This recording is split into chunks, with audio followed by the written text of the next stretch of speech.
In the previous two examples, we have come across two denials. The minister does not hand out fish, and the road authority does not lack expertise. The American linguist George Lakoff often refers to a mechanism that is as powerful as it is simple. When we negate a frame, we evoke the frame. Denial often serves as confirmation. Consider the following example. Here is the French Prime Minister visiting his Dutch counterpart to discuss the state of the European economy. He makes a statement, first in Dutch to please his host, and then in French. Frankrijk is niet de ziekman van Europa. Voilà. Je le dis à mes amis français, la France n'est pas l'homme malade de l'Europe. Voilà. France is not the sick man of Europe. Many European politicians see France as a country unable to control its budget deficit as the sick man of Europe, which is a frame.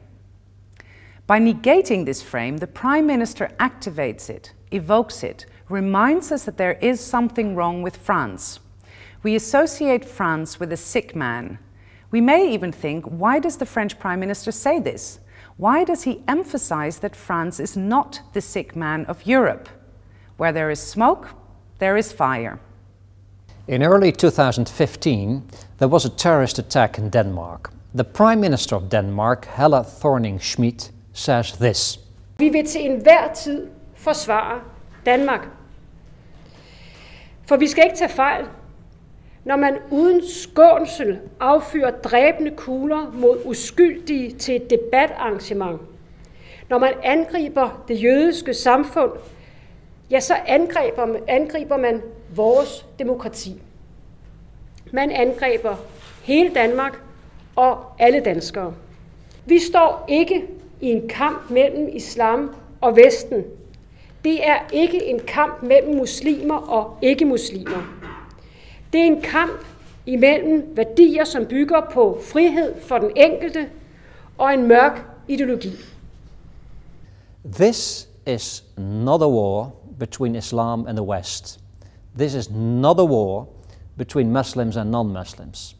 Probably she wants to take the wind out of her critics' sails, her critics whose frame says that Islam is the root cause of attacks like these. But when we negate our critics' frame, we evoke their frame. The Prime Minister takes the risk of activating her critics' frame. Perhaps this is a much more powerful message. Vi vil til enhver tid forsvare Danmark. For vi skal ikke tage fejl. Når man uden skånsel affyrer dræbende kugler mod uskyldige til et debatarrangement, når man angriber det jødiske samfund, ja, så angriber man vores demokrati. Man angriber hele Danmark og alle danskere. Det er en kamp imellem værdier, som bygger på frihed for den enkelte og en mørk ideologi. Don't Think of an Elephant is the title of a well-known book on framing by George Lakoff. Don't think of an elephant is an instruction that is impossible to carry out. In order to remember not to think of an elephant, you have to think of an elephant. The negation evokes an image in your mind. What should you do in a debate if you notice that your opponent is using a frame and you know that you shouldn't step into that frame? You have to reframe. When framing is countered with reframing, a game emerges, the game of framing and reframing. This game has certain patterns which we will explore starting with the next episode.